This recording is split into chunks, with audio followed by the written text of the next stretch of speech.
자, 여기가 조은누리양 일행이 처음 물놀이를 했다는 장소니까 여기서부터는 각자 흩어져서 취재를 해봅시다. 나는 청주 시내를 뒤져서 볼 테니까 강민우 씨는 산 쪽, 그리고 정다은 씨는 마을 쪽으로 가서 각자 단서를 한번 잡아봅시다.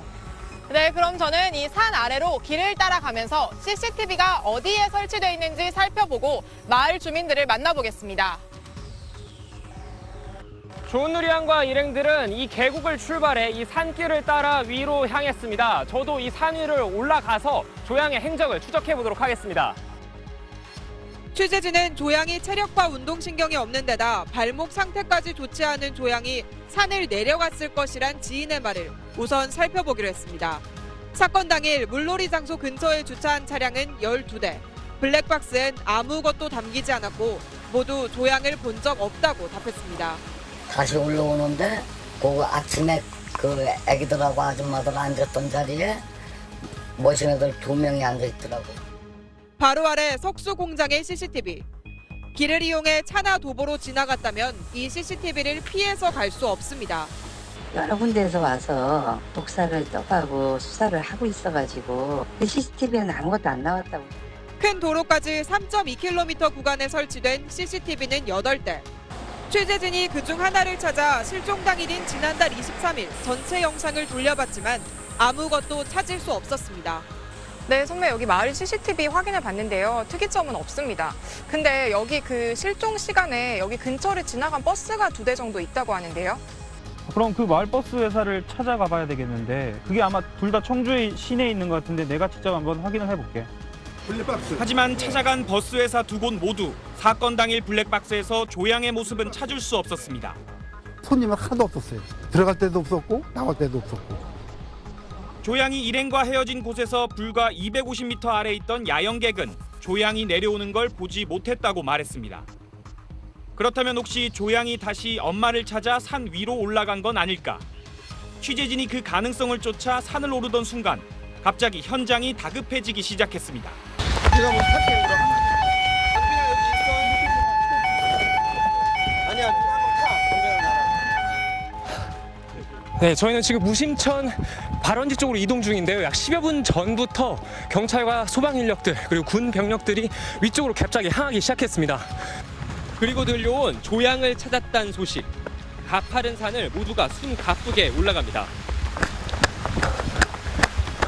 전화는 물론이고 무전조차 잘 터지지 않는 산속 한가운데입니다. 해당 지역이 난청 지역이라 지금 앞서 2시 40분쯤에 이제 조양을 찾았다는 지금 소식이 들려와서 지금 산 위쪽으로 올라와 있습니다. 그 무심천 발원지에서 더 정상 쪽으로 올라온 지점입니다. 은놀이야! 앞서 드론과 경찰견이 2차례 수색을 했는데도 찾지 못했을 만큼 수풀이 우거진 인적 없는 곳이었습니다. 박상진 상사와 수색견이 장맛비와 열을 넘는 시간 속에서도 지워져 가던 흔적을 잡아냈습니다. 발원지로부터 약 750m 지점에 있답니다. 폭염 속 수천 명이 투입된 대대적 수색. 조양은 실종 11일째 기적처럼 가족 곁으로 돌아왔습니다. SBS 고강정입니다. 수색 11일차 육군 32사단 박상진 상사와 입대 6년차 베테랑 군견 달관이는 산 정상을 중심으로 주변을 훑었습니다. 저희로서도 올라가기 힘든 부분 과연 있을까 생각을 의심을 하면서 수색을 실시를 했습니다. 수풀이 우거지고 사람이 다닌 흔적도 없던 길을 다니며 조은누리양을 수색하길 5시간. 달관이가 돌연 이번 수색 작업에서 처음으로 보고 자세를 취했습니다. 자리에 앉는 동작인 보고 자세는 군견이 구조 대상자를 알리는 신호입니다. 박 상사는 주변을 살폈고 근처 바위 구석에 앉아있는 조양을 발견했습니다. 의식하기 위해서 누리야라고 이렇게 불렀을 때 네라고 이렇게 대답을 해줘서 저도 울컥했었고 감동이었습니다. 산 위에서 조양을 발견한 박 상사는 조양을 업은 채 약 1시간 넘게 계곡을 따라서 이곳 마을 근처까지 내려왔습니다. 그리고 여기서 대기하고 있던 119 구급대 구급차에 조양을 태워 보냈습니다. 조양이 입원해 있는 병원 관계자는 조양의 팔과 다리 등에서 찰과상이 일부 발견됐지만 복부 초음파 검사 등에선 별다른 증상이 발견되지 않았다고 밝혔습니다. 의료진은 조양의 심리적 안정을 취하는 데 집중하고 있는 것으로 전해졌습니다. 경찰은 다음 주부터 조양을 상대로 길을 잃은 경위와 이후의 상황 등을 확인할 계획입니다. SBS 강민우입니다. 지난 2019년 7월 청주 야산에서 실종된 14살 조은누리 양. 조양을 찾기 위해 소방과 군병력 5,800여 명이 투입됐지만 수색에 난항을 겪었습니다. 수색 11일째, 바위 틈에서 낙엽에 덮여있던 조양을 극적으로 발견한 건 군견 달관이었습니다. 평소 달관이가 해외 왔던 걸 알기 때문에 달관이를 믿고 보이지 않는 계곡 아래를 봤을 때 그 여중생이 쓰러져 있는 모습을 발견할 수 있었습니다. 군견 달관이는 지난 10년간 숱한 실종 수색에 투입됐습니다.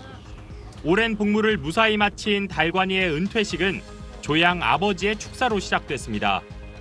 퇴역 후에는 보다 자유롭고 편안한 시간을 보낼 수 있기를 간절히 바랍니다. 지난 2012년 강원도 춘천 군견훈련소에서 태어난 달관이는 합격률 30%의 까다로운 군견 적격 심사를 통과했지만 초기엔 탈영을 하기도 한 문제견이었습니다. 이후 힘든 훈련을 반복하면서 뛰어난 기억력과 영리함을 보여줬고 우수 군견상을 4번이나 받았습니다. 하지만 오랜 경력만큼이나 흐른 세월의 사람 나이로 따지면 70대인 고령으로 접어들며 현역에서 물러나게 됐습니다.